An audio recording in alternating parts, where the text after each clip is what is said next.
दोस्तों 48 मुस्लिम ममालिक में इसराइल को सिर्फ एक से ही खतरा है, जिस पर उन्होंने हमला कर दिया।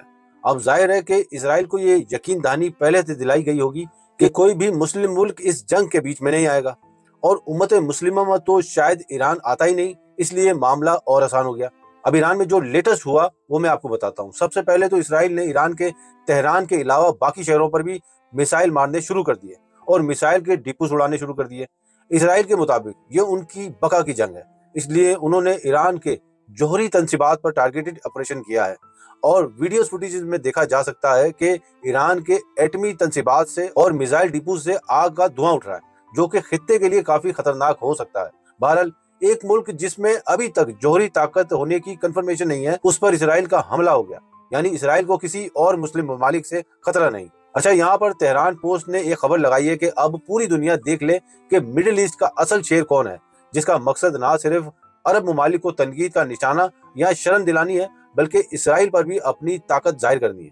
और इस खबर के साथ ईरान की तरफ से दर्जनों मिसाइल इसराइल की तरफ जाते हुए नजर आए। ईरान के मुताबिक इसराइल ने ईरान पर हमला अमेरिका की इराक में एयरबेस को इस्तेमाल करते हुए किया है, जो कि बहुत ही जोरदार अटैक है, जिसमें भारी तादाद में नुकसान होने का खदशा है। इसराइल ने एटॉमिक और मिसाइल की तंसीबात के साथ साथ शहरी इलाकों पर भी हमला किया है, जो कि वीडियोस में काफी वाज़ेह तौर पे देखा जा सकता है कि कई शहरी इलाकों में आग के धुएं उठ रहे हैं।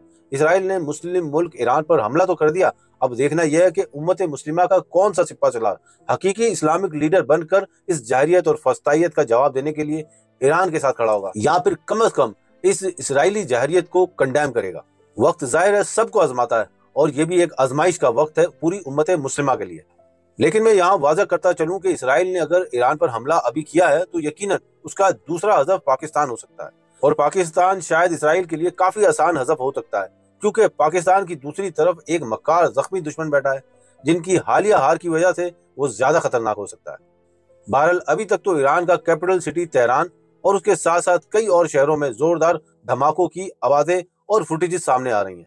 ईरान ने भी अपनी सरजमीन से मिसाइल इसराइल की तरफ लॉन्च कर दिए हैं, जो कि दर्जनों की तादाद में है। अब देखना है कि इसराइली डिफेंस सिस्टम किस तरह उनको मार गिराता है।